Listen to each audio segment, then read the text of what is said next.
What's up, guys? Welcome to ZCT number 30. Today we have Kevin, good friend of mine. He's What's up, guys? quite a successful YouTuber, but not in the world of cars. Interestingly enough, he has recently ventured into my domain. So Wait until you see my OnlyFans. all right, let's slowly get the viewers into this. Don't come on too strong. So we have a wide range of really interesting topics today. If you guys have been watching my channel the past few months, you'll remember that I reviewed Kevin's first gen FRS. Of course, I have a new BRZ, so we're kind of similar. And my FRS was your all-time favorite car. All-time favorite car, amazing. Maxed out the Zygrene score index. Yes, 69 out of 69 for sure. Before we get into those topics, why don't you tell my viewers a little bit about yourself? What do you do, and what is your relationship with cars? What do I do? Who am I? I go by the term physician entrepreneur, which I think is the best way to describe what I do because I do a lot of things. I graduated from med school a few years back. I was doing plastic surgery residency. I quit. Now I focus on a couple different medical education companies, and I have two YouTube channels, Med School Insiders and Kevin Jabal MD. And now, recently this year, I started a car channel called Jabal and Cars, and I slid into Zygrene's DMs through YouTube. I was like, "Hey, man!" Not creepy at all. I was like, "Hey, man, I'm a YouTuber too." Actually, I don't remember what I said, but we met up. We've bonded over a lot of similarities in perspective. And as for my interest in cars, what can I say about my interest in cars? It's like some of my earliest memories from when I was 3 years old were around cars, and I've always been obsessed. And people have tried to ask me why, and maybe it's the freedom, the art, the engineering, the human prowess of like what we can do when we apply ourselves. It's the freedom. It's like a lot of things, the adrenaline from the speed. I just love cars. So tell me about your recent history with cars. So I know that part of the shtick, I guess, of your channel is that you do POV reviews of cars while you're driving them. And so very, very similar to me in that I'm very much focused on the driving dynamics of cars over the other aspects, right? The interior, the exterior design, and all of that stuff. So tell me about your experience with driving, your recent track days that you've done, and how you've grown as a driver. Great question. So I would say, yeah, my car channel is POV and focused on the driving dynamics, similar to how your channel is focused on driving dynamics. I do think other aspects of cars are obviously important for, like, if I want a daily driver. But for me, the thing that excites me the most is the driving experience, is having fun behind the wheel. Yeah. A big part of the enjoyment I get from cars and from driving is improving my driving technique. I started with autocross back in probably 2015, I would say. And I did that for 2 or 3 years. And then I moved to track days less than 2 years ago, actually. And I've been having a lot of fun at track days. As for why I do POV, I think because I have 2 other YouTube channels and 2 other businesses that I'm running, I figured I've been wanting to make this car channel since 2016. I have the first 3 videos on my channel are about how to drive stick shift, beginner, intermediate, advanced. And I scripted that out in 2016. And I recorded parts of it in 2016, but I never got around to actually editing and publishing it because I'm doing other things. Yeah. Right. So the whole idea with the POV was how can I reduce friction as much as possible such that I can pursue this interest, this hobby of mine of cars in a sustainable way.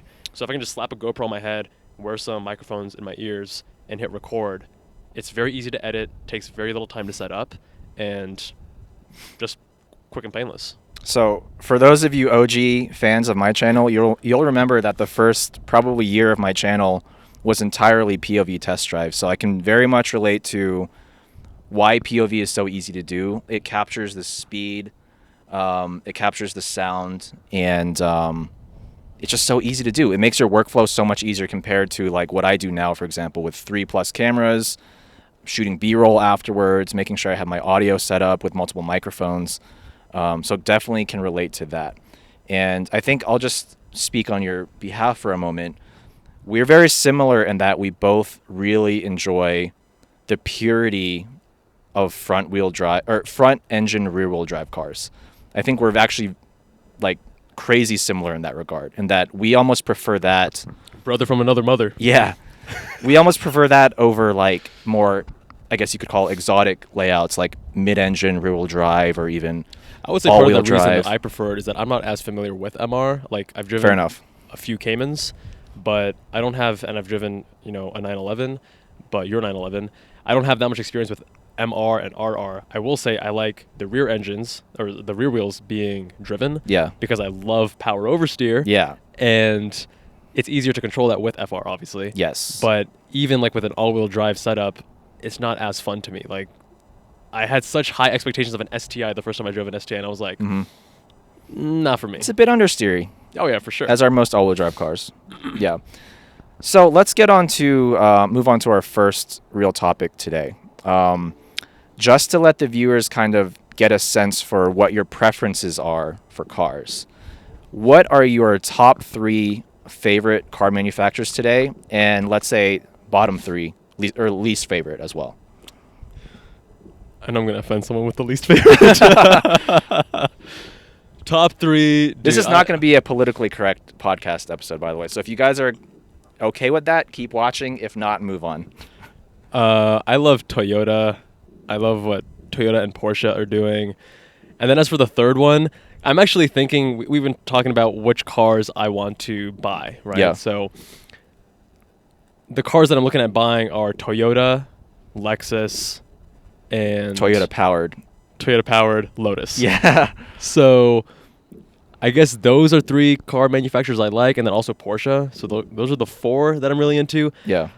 Some of what Lexus is doing I really like, and some of it I don't. So I would say top 3 right now: Toyota, Lotus, Porsche. Toyota, Lotus, and Porsche. God, those are the same 3 that I have. For probably the same reasons. As of, let's say, 1 to 2 years ago, my list would have probably been different. But Toyota has quickly won me over in the past couple of years. I mean, we had talks about this earlier today. But they are just killing it, not just from a driver's car perspective. Like, obviously, they have the Supra, they have the GR86, the new GR Corolla coming out. But even normal cars like the Sequoia, the RAV4, they're all of a sudden no longer the beige econo-box manufacturer. The passion has been up. re-injected into the brand. Yes. Which you can't... There was a long period where there was no passion. Yeah.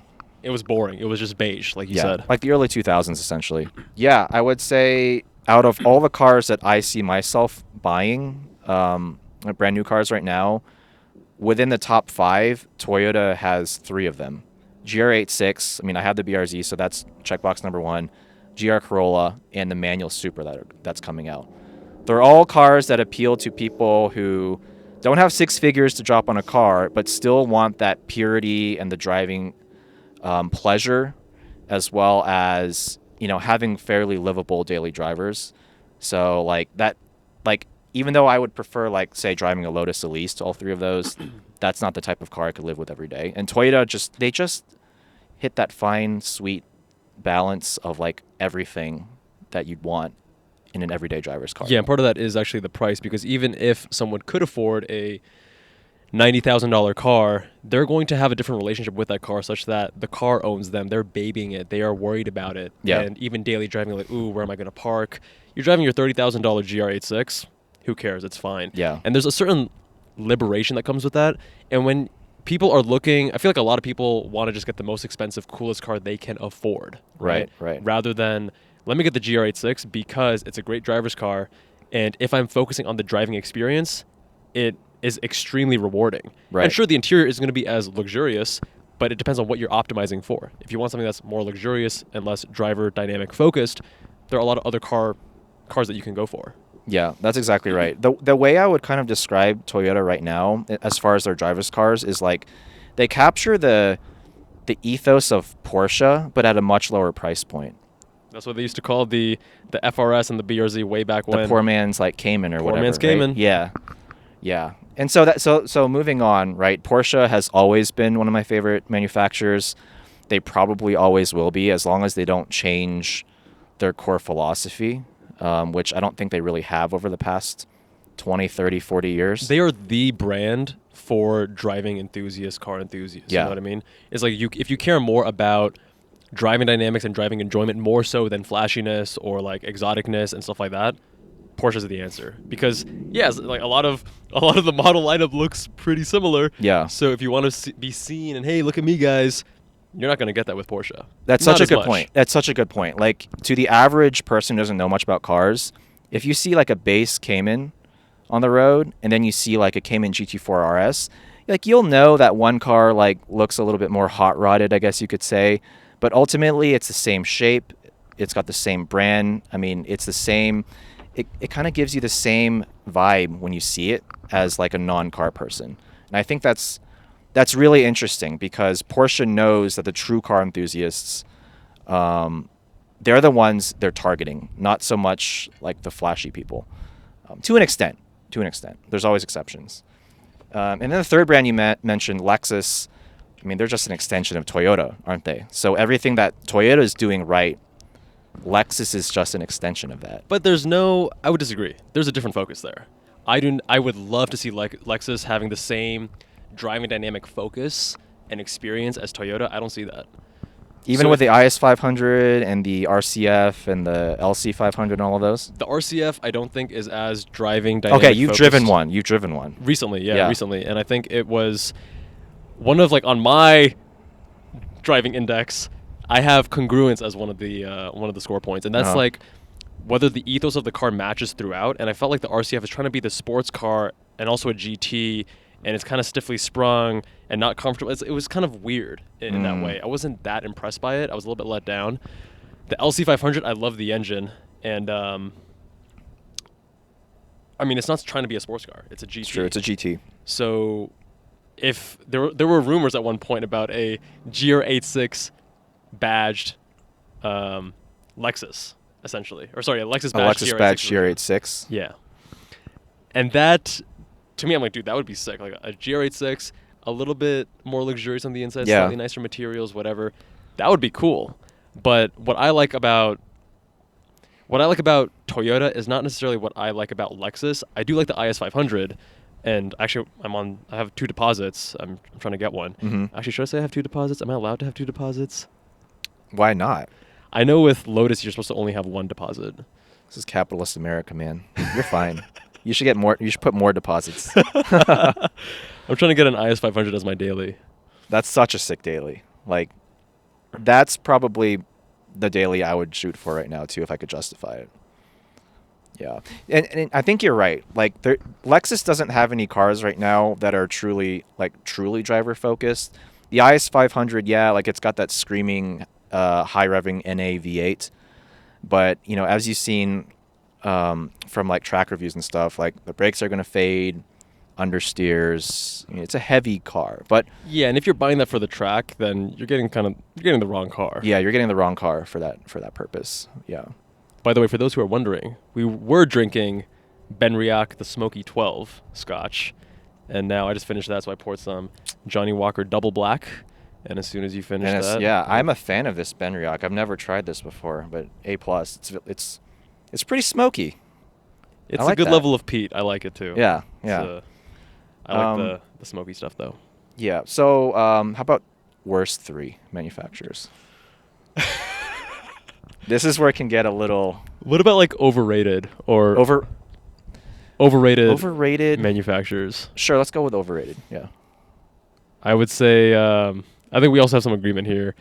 Maserati being one of that, I think is a little bit overrated. Maserati, yes. I don't think any of my viewers would disagree with that one. Really. So I'll leave it at that. We don't have to elaborate on that one. Other overrated brands.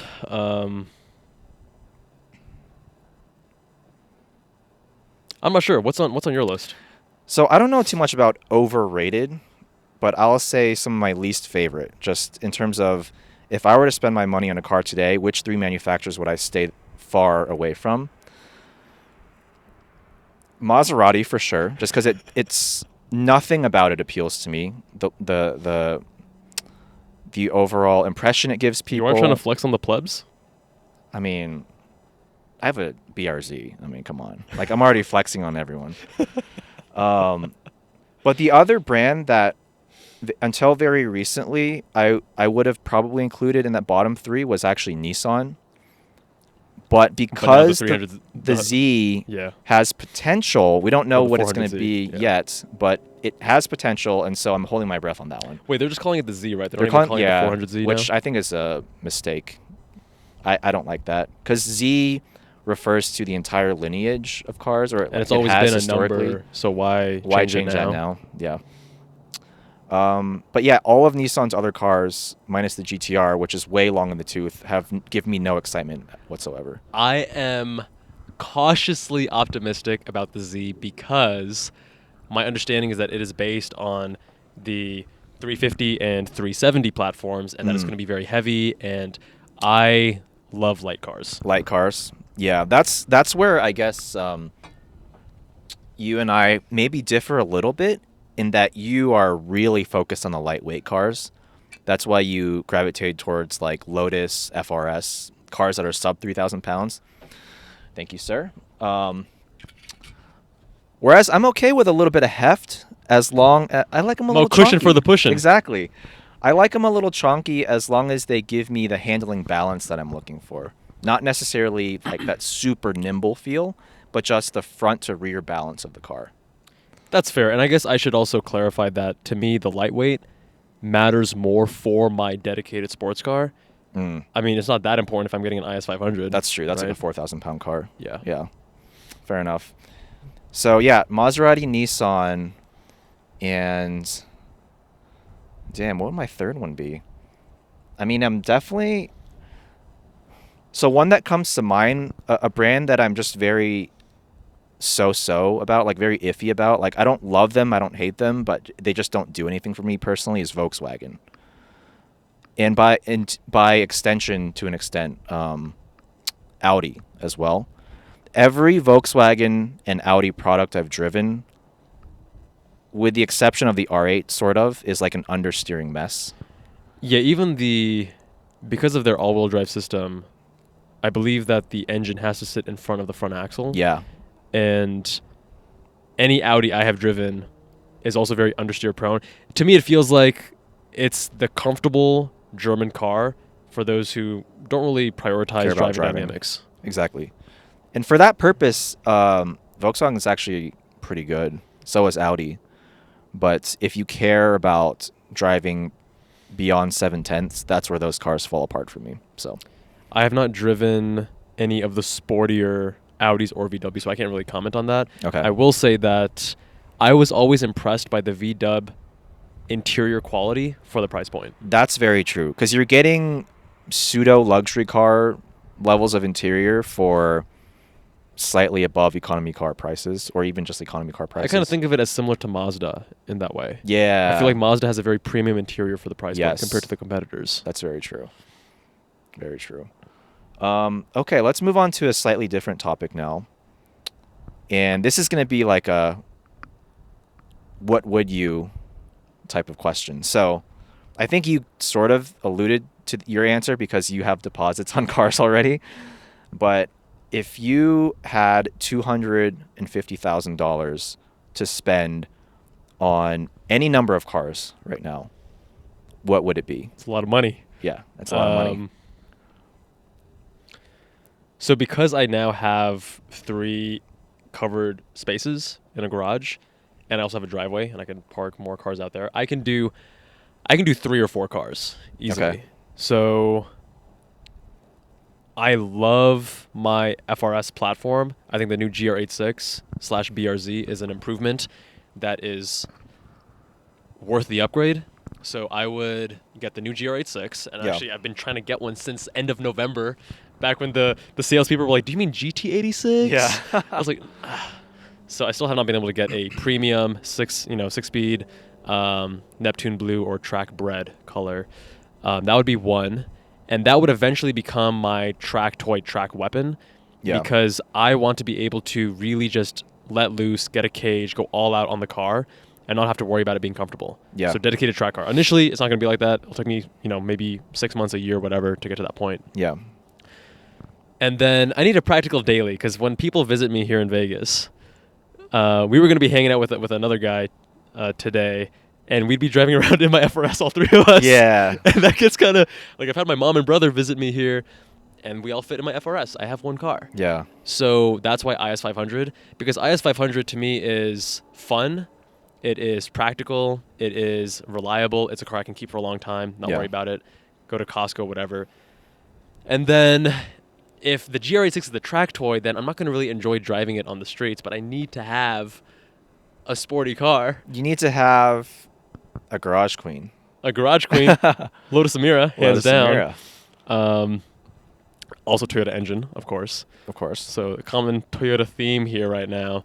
And then the final car, once the GR86 is the track toy, would be the Toyota Sequoia, the new one that was just released. Or the one that's based on the Land Cruiser. Yeah. And the Tundra. That would be to tow it. But then the question is like, well, if I have the Sequoia and the IS 500, like, well, just one of those can be your daily. Why do you need both? Yeah. Well, I don't want to be driving to the gym every day, to the grocery store in an SUV, because the high center of gravity, the heavy, like, it just doesn't do it for me, and I want to enjoy the drive going to. What if the Sequoia gets better MPG, which it likely will? Yeah, because it's a hybrid. Would that make you feel hybrid guilty V6 at all? Nah. Fair enough. That tells us a lot about your character, Kevin. Judge me. So out of those 4 cars, let's talk prices. Like GR86, 30K. 30K. IS 500, like spec'd out how you want, would be what? I think they only have 2 trims, and the trim that I want, or I guess a third, which was the launch edition, but I want the upper trim, which I think is 60K. Only 60K. Yeah. So less than an M3, right? Oh yeah. It's at the same level of the M, like 550 or something, or was it 335i or something? The M340i. M340i. I think it's at the same price point. Wow, I didn't realize that. At that price point, for me, it's a no-brainer. I take the V8. Yeah, That's the big draw of it. You have the naturally aspirated V8. Yeah. Okay, so there's like 90K right there, and then Emira is like 90. 90, so 180, and then 60 for the Sequoia. Yeah. Okay, 240. Same question to you. All right, same question. Okay, I haven't thought about this one. And pretend you had another parking spot. Okay. Well, I guess the question is, do I still get to keep my current cars? And if I do, does that go as count towards the value? Oh, when I was doing it, I did not count my current car. Your current car? Okay. Yeah. All right. So I'll start fresh. I would want 3 cars, not 4. Because I've owned 3 cars in the past, and that was already borderline more than I could handle. Granted, they were all like old cars with issues. But even then, like just doing maintenance and all that stuff on 3 cars, that's plenty for me. So I would also need a track car. A car where it's not, if it's a total loss, I'm not going to lose sleep over it, right? And it's a car that I can improve my driving skills with. And to me, I don't think that car would be actually my BRZ. As much as I like my BRZ, the reason I got that is because it's actually a good compromise car. Like, you can do track days with it. It's not amazing at track days. McPherson strut, front suspension, blah, blah, blah, right? And then as a daily, it can do daily. I already know what you're going to do. S2000. You're so predictable. All the viewers knew that too. They're probably like, he's going to say S2000. Oh, yeah. Oh, I'm going to get so much hate in the comments.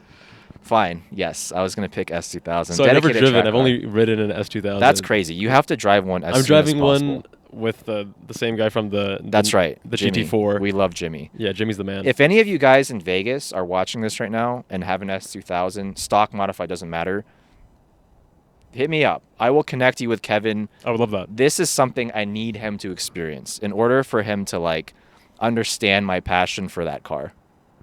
Yeah. It's the car that in 10 plus years of me being a hardcore car enthusiast, it's a car I always come back to, more so than the NSX. The NSX is like my status, like my ultimate dream car. Flex on the plebs. Flex on the plebs. Flex on the S2000 owners. But the S2000 owner from a driving dynamic standpoint is still number 1 for me. And considering how much we agree on with cars, the fact that you hold it in such high regard makes me even more eager to experience that myself. Yeah, for sure. So, yeah, so going back to the question, I guess out of that 250, I would spend like, let's say 30 on a really nice S2000 on an AP2. Then I would need a daily. and I couldn't daily an SUV or a crossover. I would need something fun, and it would need to be manual too. But you need to tow your track toy to the track. But oh, damn! If you have a cage and stuff, you're not driving that on the streets. No airbag. You got me. I mean, I have friends who drive their tracked out S2000s, but I'm getting too old for that. That's a good point. Oh no, that messes everything up. Okay, let's proceed without the Without SUV. that one, okay. Because if I didn't need anything to tow, then Yeah. I would just have those 3 cars. Forget the Sequoia. I'd Yeah. be done. Yeah.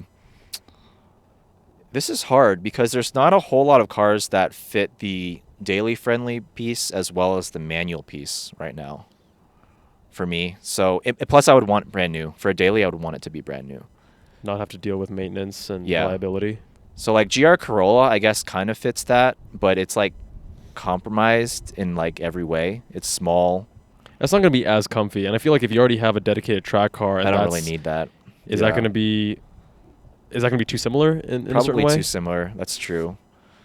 Man, I don't need my. I feel like I want my daily to be stick, yeah. but I feel like I might be okay with it not, because if I go on a road trip and I want someone else to drive, That's most of the true. people I know don't know how to drive stick. That's true. I think for me, I'd be okay with a dual clutch, but I just cannot get on with those, like, even the modern torque converter automatics. Like, I even hear the like, IS500 is actually pretty bad as well. I heard it's bad. It's like Yeah. worse than the ZF 8-speed, like Yeah, I that's heard that found in too. the M3. So that would be a deal breaker for me, I think. I don't know. I might have to come back to this question later, but I think for my like garage queen type car, it would still be the NSX. Like, I wouldn't replace that with Dude, anything. the love is real. The love is real, man. Oh, by the way, guys, I have some plans in store for the NSX. I'm finally gonna start modding it more. Yeah, I bought JRZ suspension for it, so I'm starting to like really make it what I envision it to be, like when I first bought it back in 2017. So that's a little aside. I'll do a separate video on that once I get the suspension, install it, do a full review and all that stuff. But yeah, the NSX would still be that dream car for me. So daily TBD. Even with the budget of $250. I know, right? Like I'm like barely tapping into the like scratching the surface of the budget. Maybe I'm just simple destined man. to a life of poverty.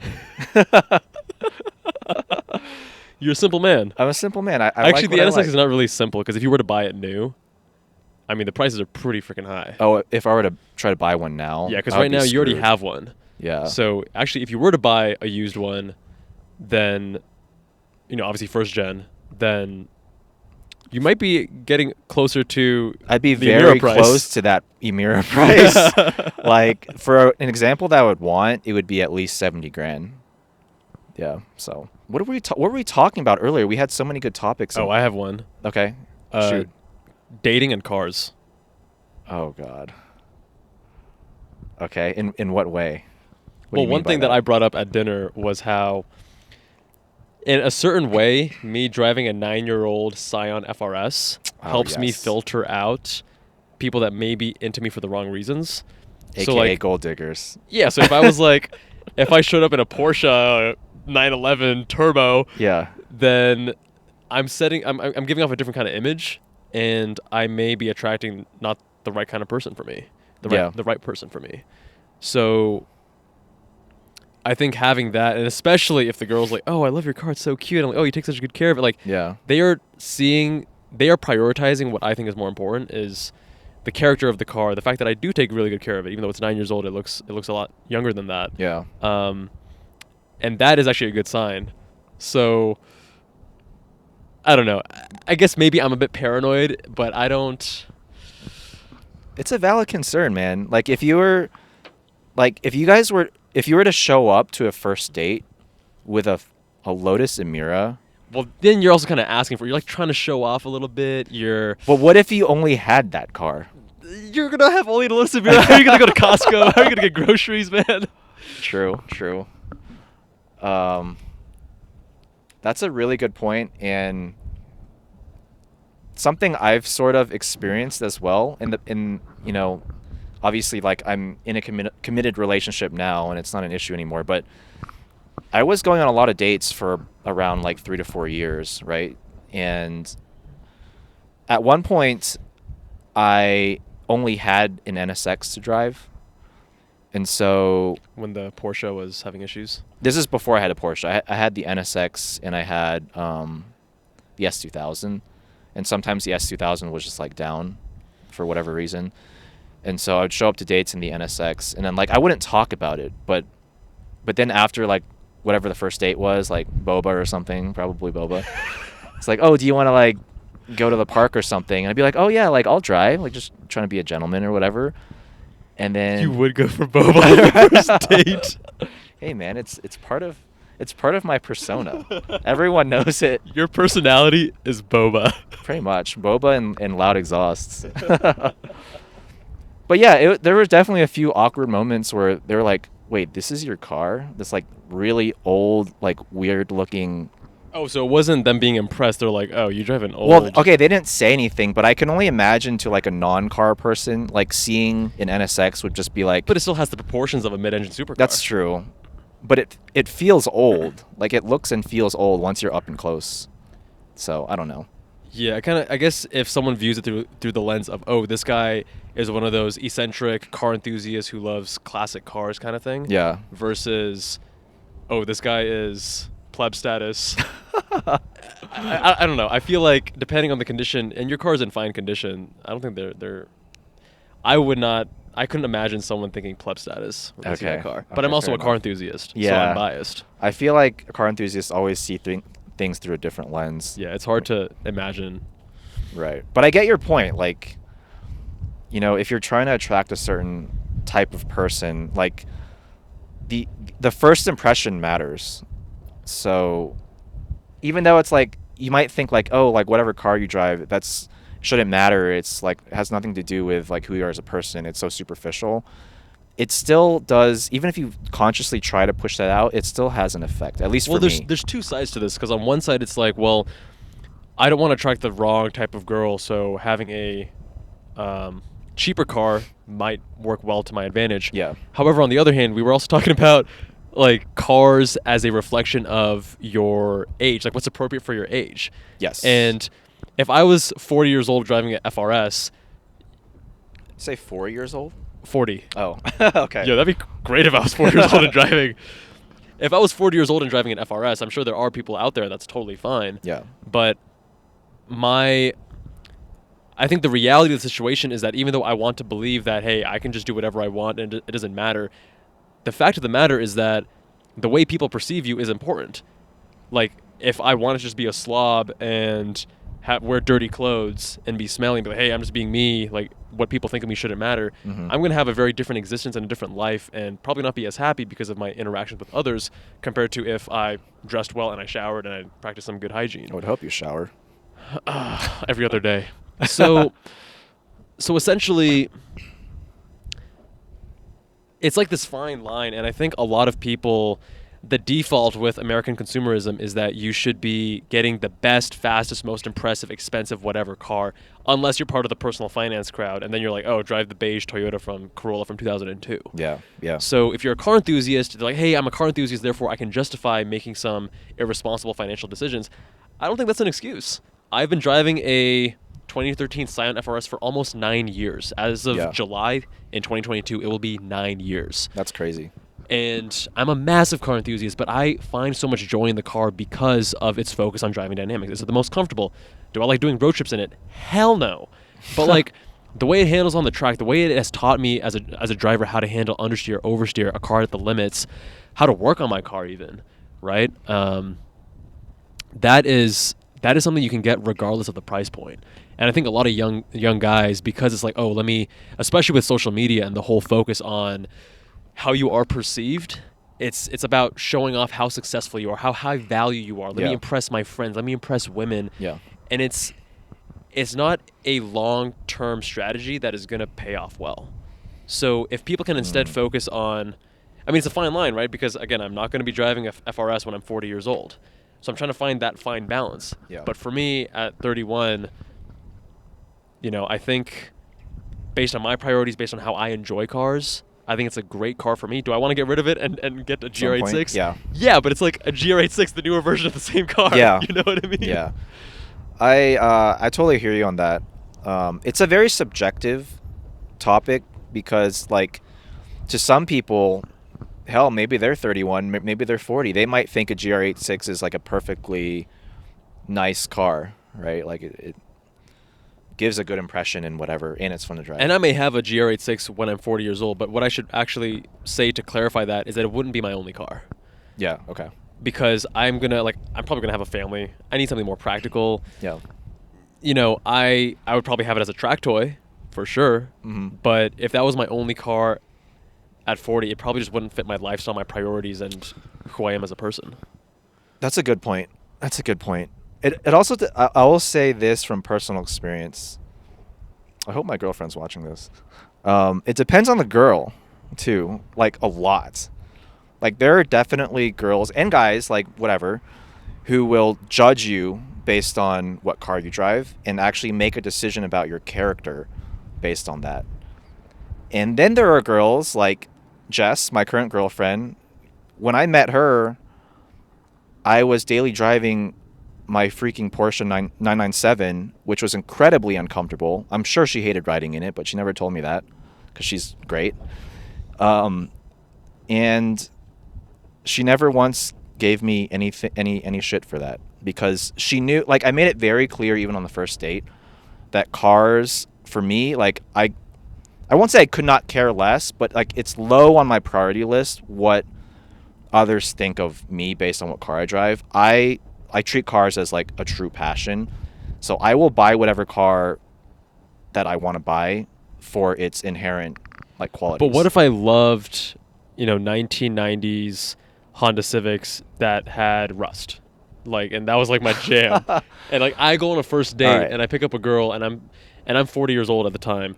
And I'm not trying to be like offensive, and I feel like someone's gonna get offended by this. But I'm trying to paint a picture here that perception is part of the equation. So I think that when someone says, "Hey, perception has zero bearing on your life, and just do what you want to do," that's not the full truth. But then also saying that, "Hey, you should get the nicest, most expensive car because you want to impress people," is also not a good option. And I'm saying the truth is somewhere on the middle, probably closer to the side of not caring what people think about your car. Yeah. But again, there is a little bit of truth to caring what people think about your car. At least take pride in it and take really good care of it. If it is a 1990s Honda Civic, if it's in great condition, more power to you. But if it's like kind of beat up and rusty and dirty and you haven't cleaned the inside, it's just a different kind of image as to who you are and your priorities. That's a good point. When you put it that way and you bring a rusty ass 97 Civic into the equation, it changes my view on this a little bit. So like, watch me get canceled by all the 90s Civic cars. Like if you think about what car you drive as sort of an equivalent to like how you dress, then that analogy starts to make a lot more sense. But I think dress is probably more important than what car you drive. Yeah, but it's kind of along the same. It can give the same good or bad impression, right? Yeah. I think if someone wears well-fitting clothes and they're in shape and they, practice good hygiene, that's good. And that's the equivalent of not necessarily driving an expensive car, but driving a car that you take pride in, and you take good care of it, maintain. It's in good condition. The interior is not, a steaming pile of dog shit with like McDonald's wrappers all over the place. Exactly. Yeah, it's a great point. Take care of your cars, people. Says the guy who hasn't washed his BRZ in like 4 months. Dude, my car wash guy no longer does car washes, and I'm too lazy to wash my car. Dude, I'm too lazy to wash my car. It's like too. 2 track days, no wash, filthy AF. I've done like 2 or 3 track days without washing it. Not good. It's totally fine for people to drive whatever they want to. I'm just talking about like averages and populations and like trends. And when you do that, there's going to be so many outliers in both directions. For sure. That it's definitely not a one-size-fits-all. Yeah, because even following that, my own just breakdown there, I drive a 2013 Scion FRS. Like, not the safest thing. Yeah. It's like decently safe enough, actually. And it's not the most practical, and it it's the car. Like if someone just met me on the street and I'm driving that car, they don't really know anything about me other than I like sports cars, which I guess is fine. Other than you for sure drink boba every day. And that too, which I actually never drink boba. You're the one Scion FRS driver who doesn't drink boba. I'm a rebel. Yeah. I agree with that. But so that's like from a all like everyone averaged out standpoint, but what about from a car enthusiast standpoint? Ooh, right? Car enthusiast standpoint. I don't know. I'm like such a bad car enthusiast in certain ways because here I am driving the same car for 9 years, man. True. Like I'm more on the personal finance side of things in that regard, where I'm like, hey, you are. If it ain't broke, don't fix it. You're more fiscally responsible than I am. That's a fact. I've only tried replacing the car after 7 to 8 years of ownership, and actually that's when I started tracking. And my friend said, don't get a Cayman because you don't want to be the guy that has a fast-ish car that can't drive for shit. Yeah. And when we go to track, I don't know about the track days you attend, but at the track days I attend, there are a lot of people that have fast cars full of people like that can't drive. Yeah. And I don't want to ever be that. So I'm glad I listened to that advice. I really believe in it. Start with a slower car, build your technique, and then upgrade when you're ready. Yeah. But yeah, I still feel like you can be a car enthusiast and enjoy cars and be fiscally responsible and not be changing cars every 2 years and taking a hit. And I mean, I'm obviously biased because that's what I did, and I found a way to do it. But I guess not everyone has the same. Like to me, being a car enthusiast is focused around driving enjoyment, but it isn't driving enjoyment for everyone, and I need to acknowledge that. Mm-hmm. Very true. I would say, from what I've seen in recent years, if you just look at car enthusiasts in the U.S. as a whole, not that many of them are actually driving enthusiasts. Some of them just want a car because it's cool. They think it's cool. Their friends think it's cool. Whatever. That's fine.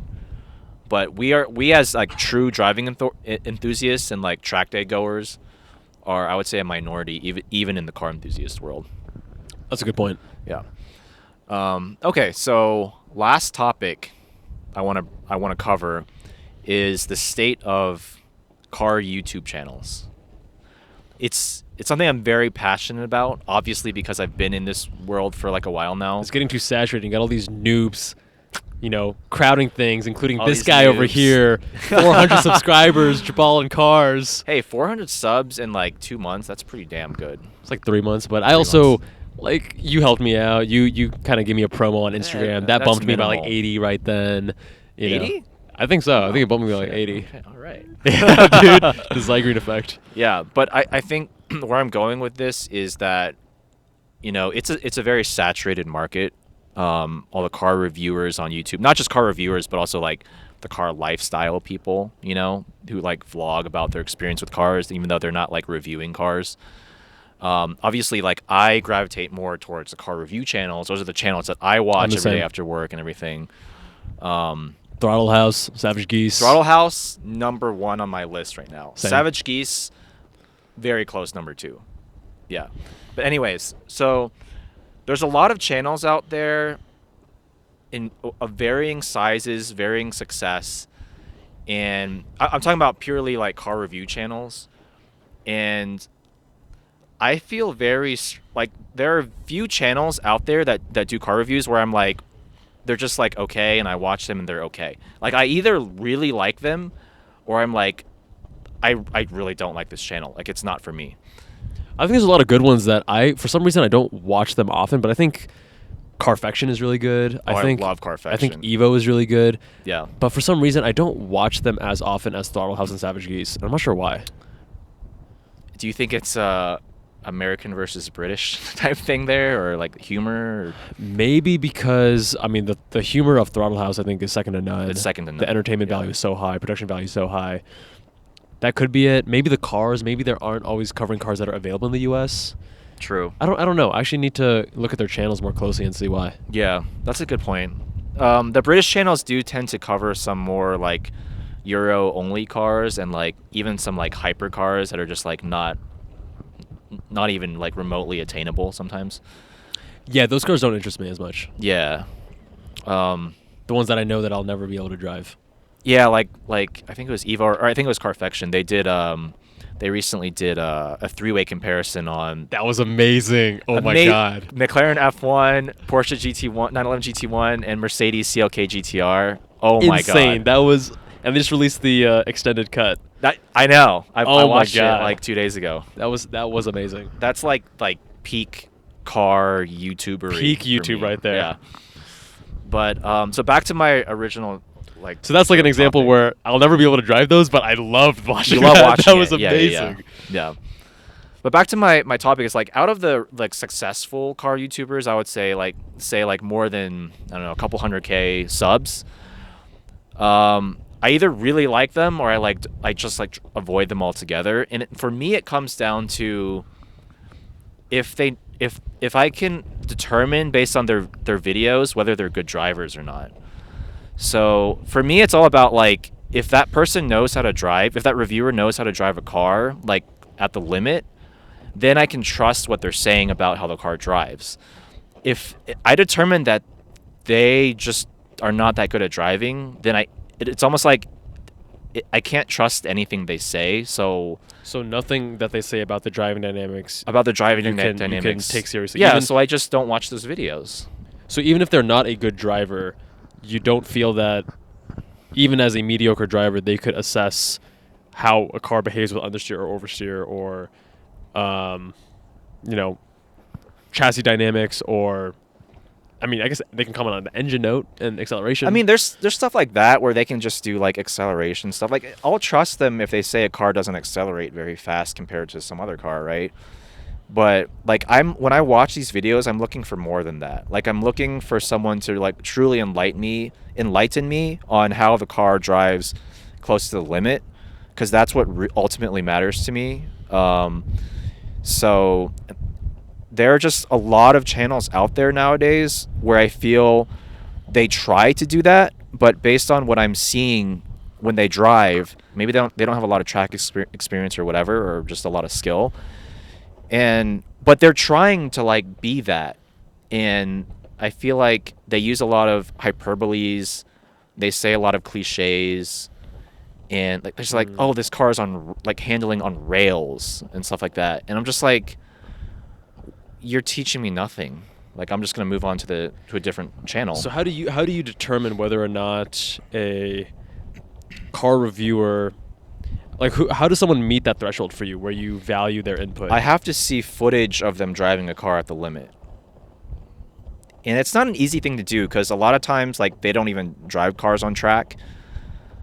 And it's hard to drive cars at the limit on public roads. Like yeah, it's not in most cases you probably shouldn't. Safe to do. I mean, that's a very good point, and I understand that too. But even some of the channels, a lot of channels recently have been getting invited to track days for car press releases.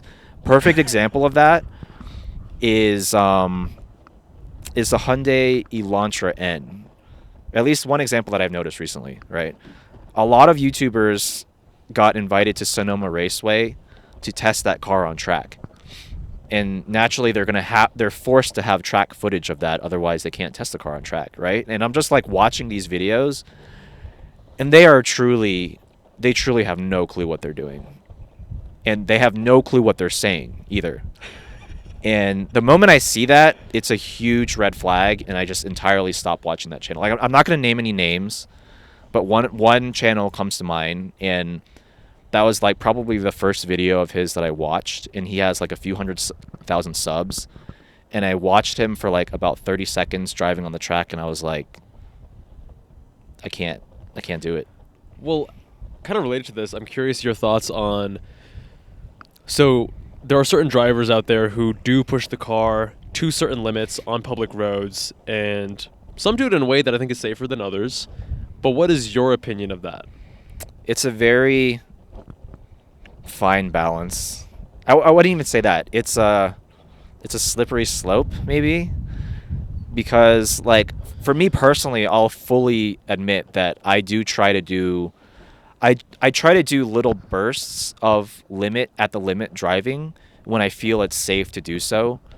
Like meaning like I can see way in advance, like way far ahead to the next corner, There are no pedestrians. There are no other cars. There are no know the cyclists. road really I know well. the road really well. I've done the road many The times. surfaces, the slippery spots, the bumpy spots. Yeah, and I just know that, if I pop it down to second gear and give it a boot full of throttle, like, I'll get a few degrees of slip angle, and like everything's gonna be fine, right? But I would never, like, for me, like, I have like some hard and fast rules that I use for myself, and I think we were talking about this earlier. Like, I will never try to oversteer a car on a public road above second gear. Because I feel like at that point, if you make a little bit of mistake, the car's way less, it's more sensitive, it's less forgiving, and you're way more likely to spin. I think this idea of having rules is very powerful, and not enough people do that, not just with cars, but elsewhere in their life. And I like that. I think that not inducing oversteer after second gear is a great rule to have. Yeah. And that's something that's worked for me recently. Like, in the past year, on the road that I've been filming on, there's one particular corner where if I'm in a rear-wheel drive car, I will purposely try to get a few degrees of oversteer, and I've been able to do it, knock on wood, like, successfully every time. And so based on that, like, I slowly push myself a little bit more each time to get a little bit more comfortable doing that. And so I feel like I'm doing it in a sort of controlled environment, but I also totally understand if people think that I shouldn't be doing this. But it's kind of a internal struggle for me, right? Because I want to show people that, like, I want to prove that, like, to an extent, I do know what I'm doing when I'm driving. But you a car. could also prove your driving prowess on the track, and you have track day videos. It's true, Right. and I do that as well. But I don't have the opportunity to review all of the cars that I drive on track. Yeah, I think one of the issues with not getting close to the limit. So let's say you drive 7/10 on the street, and you can go 10/10 on the track. On the street with driving, looks like the tank ran out. By the way, No.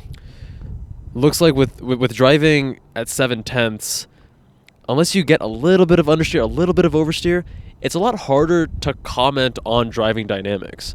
Because you can get a little bit of driving dynamics when you're at 5/10 and you have all the grip in the world. But until you get it to the point where it just starts dancing a little bit with understeer, did I say understeer twice? Understeer and oversteer? Yeah. Then that's where I feel like I can tell you about a car's driving dynamics. And until I get to that point, I'm kind of like, I mean, if the front feels kind of heavy, okay, yeah, we're understeering. Cool, Right. yeah, this does push. Like, when you're driving at 5/10, it's easy to comment on things like engine character, torque curve, shifter feel, gear ratios, things that anyone can really comment on. But the things that I care about personally when I watch a car review is, like, what happens when the car starts to understeer? What options do you have? Can you lift off oversteer at that point? You know what I'm curious about? How come there are certain British YouTubers, you have the guys at Evo, you have Chris Harris, and you see them inducing oversteer That's on what public I'm roads, saying. and everyone's like chill with it, and yet you have certain people in like California, and they're like, how dare you? This is actually exactly the point I was going to make next, is like the British car reviewers, massive channels, they've had magazines, but even before YouTube, for decades, right? And ever since they've been on YouTube, they've been getting 69 degrees of countersteer around every corner in third gear. It's like everyone's okay with it. And like every now and then in those videos, I do see like a cyclist go by or like another car like oncoming traffic. I think I know why. I think it's because of the cinematography, such that it makes you feel almost like it is a closed road for them. Even though it's not, because you see the car, you see the cyclist, whatever. Maybe that's But part the of way it. it's like it's like a fucking 200, millimeter lens, and it's like, it just seems so cinematic and so professionally done that, oh yeah, they clearly closed this road down. Yeah. And the California people, it's like GoPro right over my shoulder. It's just that Americans are not as finessed. I mean, this applies to a lot of things. But I also feel like we should take safety on public roads very seriously too. So I'm kind of like, I'm also, if I do, like, I drive well within my limits. Yeah. Because I am very risk averse. I am not comfortable with the idea of crashing someone else's car, with crashing into another innocent bystander who has nothing to do with car reviews, and just like, or a cyclist. I'm just very risk averse in that way. Yeah. So I I rarely get to the point of even touching understeer and oversteer when I'm driving new cars, especially on roads that are new to me. The track is a whole nother idea. I mean, a whole nother beast entirely. Yeah. And I beat the shit out of Yeah, a car there. you're a little drift king on the track. I've seen your videos. I'm a bit rough. Yeah. I was the same way when I first started doing car reviews. I never got anywhere close to the limit. But then as I just started doing more and more of them, I mean, I've done like close to 200 car reviews now. Yeah. And it just naturally at some point I just got comfortable like with the roads that I was on. I got comfortable like feeling out different cars. And there are certain cars where I'm more comfortable. Like with when I drove your BRZ, I had a little bit of oversteer, and I corrected it. Yeah, I saw that. And it was great. fine. Yeah. And like I disabled traction control because I know the car really well. But most people's cars, I'm putting it either in sport mode or traction control on. Yeah. I'm not putting it completely off. Yeah. Especially like when I'm driving your NSX, I'm going 5, 6 tenths. I'm not getting to 7, 8, or 9. You know, I'm not. I mean, even I'm scared to do that in the NSX. Yeah, it's a mid-engine. Like I don't, especially a car like that, it doesn't Yeah. have any nannies. It's really rare, expensive. It depends on the car too. Like if I know I'm going to be reviewing a mid-engine car one day, chances are I'm not going to oversteer it because I don't feel comfortable oversteering mid-engine car on a public road. Whereas in like A lot harder to control than FR. yeah, in an FR car that has like lower grip tires, like even if I've never driven that car before, I know that layout, like the physics, how it works, like it's going to be forgiving. So I make like these sort of like judgment calls based on my experience and what I know about what I'm about to do.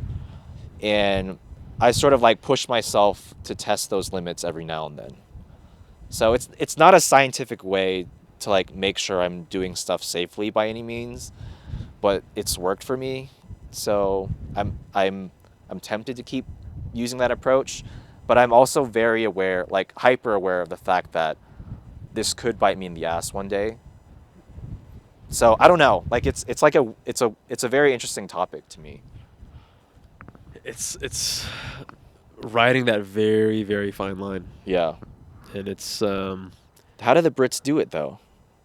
how they do it. Here's what I found. Please Come on, tell us, Siri. Siri. Yeah. I don't know how they do it. I have a question for you though before we wrap up. Yeah. You teased all the viewers in your last video about possibly changing your BRZ out in the next Yeah. 6 to 12 months. Yes. What are you thinking? Oh, I mean, most of my viewers already know. Like they were able to guess it pretty accurately. Some people said 400Z. I Or guess the- Supra, but Supra? you said no. As much as I'd like the Supra, there's two problems I have with it. One is it's too expensive to replace the BRZ. Like I'd have to put another 20, 25K on top, right? I'm not in a place where I can do that. And number two is then I would have two-seater cars. That to me is unreasonable. Like it just So you're doesn't telling make me that sense. you consider the BRZ an actual 4-seater? No, and I don't, but it works in a pinch, and when I put those back seats down, I can actually fit a lot of stuff back there. I don't It think is you can do surprisingly that in a practical. It is Supra. definitely much more practical than a Supra. Yeah, the BRZ is a bigger car than a Supra. At least in interior volume. Interior volume, yeah. Even wheelbase, it has a longer wheelbase. It does have a longer Yeah. wheelbase, you're right. And so Supra's probably not an option as much as I would love for it to be. It's just not right now. What's the other thing? Some people guess Nissan Z. I'm reserving final judgment on that until like trusted car reviewers have reviewed it. But I don't have super high hopes for it, if I'm being perfectly honest, for the same I'm the reasons same. that you don't. Yeah. Like it's based on the old platform, and Nissan doesn't have a history recently of making great driver's cars and so forth. But there is a certain Toyota out there that appeals to me in multiple ways, and we'll see. Corolla. Hey, if it's priced right and I don't have to deal with too much markup, and the critical thing is the reviews are good, then that's something I would consider. But is it going to oversteer? Power oversteer? I mean, clearly can. I just don't know if it's like just a party trick type of thing because of its all-wheel drive system. Right? Yeah, like the drift modes or whatever. Yeah, but we'll see. On that note, it's super windy out here. I don't know if there's just a ton of wind noise on the mics, but this is a really fun episode to film. A lot of really cool topics. Really enjoy getting your impressions on everything. And Thanks for having me. This was a lot of fun. And I'm super excited to see what you do with the car channel going forward. Thanks, man. Yep. All right. Thanks for watching, guys. See you in the next one.